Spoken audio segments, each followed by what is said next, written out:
Psicobiografías. Max Bergheimer. El autor Max Bergheimer nació en el año 1880 en la ciudad de Praga, por aquel entonces perteneciente al Imperio Austrohúngaro. Pertenecía a una familia acomodada de origen judío. Su padre, Wilhelm Bergheimer, era docente y economista. Por su parte, Rosa Zwicker, su madre, había gozado de los privilegios de una educación de élite. El matrimonio contaba con otro hijo, Walter, además de Max. Por lo tanto, el ambiente educativo en la casa de los Bergheimer era óptimo para el desarrollo de los pequeños. Se promovía un ambiente intelectual y de debate, incluso de índole político y filosófico. También se les proporcionó tanto a Walter como a Max una formación clásica y musical. Desde una edad muy temprana ya leían autores como el filósofo Baruch Spinoza.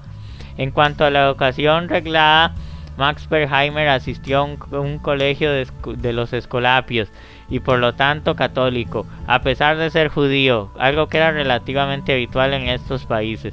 Tras finalizar las primeras etapas de su formación, asistió al Royal Imperial New City antes de ingresar en la universidad.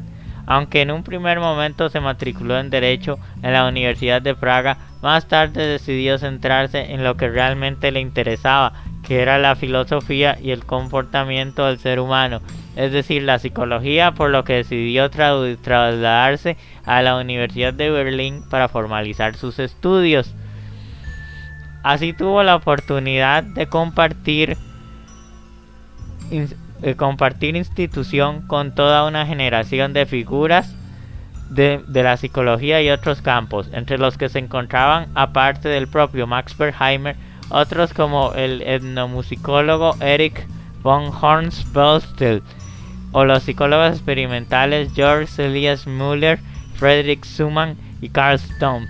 Max continuó su formación esta vez en la Universidad de Würzburg, donde realizó su tesis doctoral estudiando el polígrafo o detector de mentiras y sus posibles aplicaciones para evaluar la credibilidad del testimonio. El comienzo de su carrera profesional. Ya como doctor, Max Bergheimer comenzó a ejercer la docencia y la investigación. Comenzó trabajando en un instituto de Frankfurt para después trasladarse a la universidad de esa misma ciudad. Desde 1903 hasta 1916 desarrollaría su carrera en esta región de Alemania. Durante esa etapa también fue llamado a filas para combatir en la Primera Guerra Mundial, alcanzando el grado de capitán. La segunda etapa de su vida profesional tuvo lugar en el Instituto Psicológico de Berlín, en el que pasaría nada menos que 13 años. A lo largo de esos años conoció a Anna Caro, con la que se casó y tuvo 4 hijos. El matrimonio comenzó en 1923 y terminó en 1942, fecha en la que se divorciaron. En cuanto a su trabajo en Berlín, se prolongó hasta que en 1929 consiguió una plaza de profesor en la Universidad de Frankfurt, por lo que regresó a esa institución. Max Bergheimer impartió clases en esta institución mientras continuaba algunas de las investigaciones que había iniciado en la Universidad de Berlín y que suponían el inicio de la psicología de la Gestalt. Pero en el año 1933 ocurrió algo que marcaría no solo su vida, sino la de la mayoría de las personas de Europa, prácticamente del mundo. Los nazis llegaron al poder en Alemania. Exilio a los Estados Unidos. Max Bergheimer era consciente de que, proviniendo de una familia judía, su figura como profesor e incluso como ciudadano estaba a punto de ser puesta en entredicho en la Alemania nazi.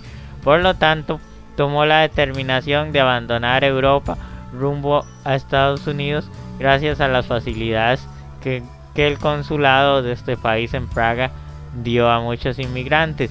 Así fue como en septiembre de 1933 Max Bergheimer y su familia llegaron a Nueva York, y a todos los efectos se convirtieron en ciudadanos estadounidenses, por lo que desde ese momento contó tanto con esa nacionalidad como con la alemana, que era la de su tierra natal.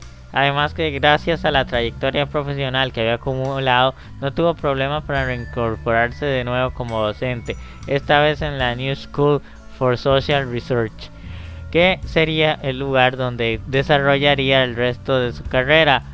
Otros de los pioneros de la psicología de la Gestalt, como Kurt Kafka y Wolfgang Köhler, también habían emigrado a América. En su nueva etapa en los Estados Unidos, estuvo en estrecho contacto con dichos autores como con otros de los que se mantuvieron en Europa. Pensamiento productivo y últimos años. La salud de Max Berkheimer estaba seriamente comprometida, por lo que tuvo que abandonar Alemania con 53 años.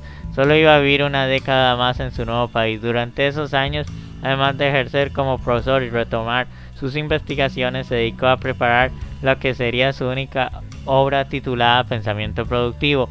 Este volumen estaba pensado para explicar procesos de pensamiento desde la perspectiva de la psicología de la Gestalt, de la que Max Berkheimer era uno de los creadores.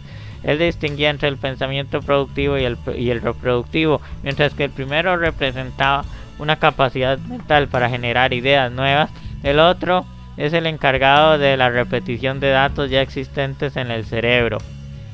Para generar pensamiento productivo, se parte de los conocimientos que el sujeto tiene almacenados. A partir de esos datos se realiza un razonamiento que da lugar a esas nuevas ideas que no existen previamente en su mente. Max Berkheimer utilizaba los principios de la lógica clásica para poder entender cualquier cuestión hasta su nivel más profundo. Igualmente afirmaba que según el pensamiento productivo no era una buena idea seguir normas cerradas de una manera obstinada para tratar de llegar a la resolución de un problema, pues en ocasiones pueden llegar a ser en mayor medida un impedimento que una ayuda para dicho fin. Los postulados de Max Berkheimer que dejó en su obra Pensamiento Productivo siguen siendo de gran relevancia en nuestros días para cuestiones relativas a la generación de esquemas de conocimiento. Esa fue la última gran aportación de este autor antes de fallecer en el año de 1943, justo después de publicar dicho libro. La causa de la muerte fue un infarto, tenía 63 años. Max Berkheimer y la Gestalt. Pero sin duda la reputación de Max Berkheimer estaba ligada a la fundación de la Escuela de la Psicológica de la Gestalt. El fundamento de esta corriente es que la percepción utiliza unos mecanismos para reconocer automáticamente patrones en conjunto de elementos simples. Básicamente, estos patrones se pueden basar en la proximidad de dichos elementos, en su semejanza, en la continuidad que tienen en función de la figura que crean respecto al fondo o si generan un cierre. La primera vez que Max Berkheimer pensó en estos términos fue en 1910, época en la que enseñaba en la ciudad de Frankfurt. Se encontraba realizando un viaje en tren cuando se percató de que la forma en la que percibía y agrupaba sin pensarlo determinados estímulos visuales, ese fue el origen de una de las corrientes más importantes de la psicología. Otro de los principios que estableció para la Gestalt es que el resultado final que genera el conjunto de elementos es diferente de ellos, es decir, el patrón generado por el grupo da lugar a un constructo que está más allá de las partes que lo componen y tiene una identidad por sí mismo. El todo es superior a la suma de las partes. La corriente de la Gestalt desarrollada por Max Berkheimer, Kurt Kafka y Wolfgang Köhler surgió en contraposición a los estudios de la percepción de la escuela imperante en aquella época, que era la elemental y la estructuralista, cuyos máximos exponentes eran Wilhelm Wundt y Edward Tishner. El fenómeno phi del movimiento aparente. Otra gran aportación de Max Berkheimer fue la descripción de un curioso fenómeno, bautizado como el fenómeno phi. A lo que este autor se refería es a la percepción aparente de un aparente movimiento, que en realidad no tiene lugar. Cuando se alternan luces situadas en los lados opuestos, encendiendo una cuando se apagara la otra, esta alternancia genera la ilusión de movimiento en el espectador, que puede percibir como la luz está moviéndose de un lado a otro, ya que su mente completa automáticamente un patrón interpretando que es una única luz que se traslada a una posición constante, cuando en realidad son dos que parpadean de forma alterna. Las leyes de organización perceptiva. Berkheimer estableció una serie de leyes de organización perceptual de origen innato, las cuales dan cuenta de nuestra tendencia natural de percibir objetos como un todo o como totalidades organizadas. Algunas de ellas son: reciprocidad, figura, fondo. La figura es aquel elemento en el cual se fija la atención, este sobresale y es más relevante que el fondo. Algunas veces una imagen y su tema en una determinada escena pueden resultar confusos y la persona que percibe los organiza, cambiándolos u observándolos desde otro enfoque totalmente diferente. Ley de la proximidad. Tendencia a asociar los objetos en un espacio de acuerdo a su proximidad o cercanía. Mientras más cerca están dos piezas u objetos, más posibilidad tienen de conectarse. La ley de cierre o conclusión. Tendencia a unir piezas que están separadas con el propósito de obtener una imagen completa.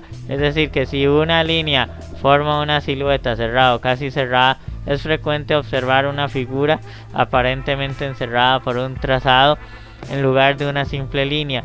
La ley del pragnanz o principio de la buena forma. Tendencia a percibir más simples por las formas más simples posibles. Como bien ejemplifica el psicólogo Rudolf Arnhem, si una figura resulta más simple al ser interpretada en 3 dimensiones que al hacerlo en 2, el individuo interpretará de ese modo saliéndose del plano. Fundación de la psicología gestal. Entre los grandes aportes de Max Berkheimer destaca la fundación de la psicología gestal, cuya corriente se fundamenta en el hecho de que la percepción está medida por mecanismos que permiten reconocer patrones en conjunto a partir de elementos simples. Dichos patrones suelen basarse en la proximidad, semejanza o continuidad que guardan los elementos unos con otros. A diferencia del estructuralismo, que se enfocaba en el atomismo y descomponía procesos mentales en sus partes más pequeñas posibles, el interés de la escuela gestal se centraba en un enfoque holístico. Aportes a la psicología de la educación. Aplicando sus ideas holísticas a la psicología de la educación, sostuvo que es esencial enseñar a los niños en primer lugar conceptos globales que contribuirían a su intelecto en general, antes que inculcarles de los detalles. Pero cuando se les enseñan primero los pormenores, a menudo los alumnos se confunden y no logran comprender el significado de lo que aprenden.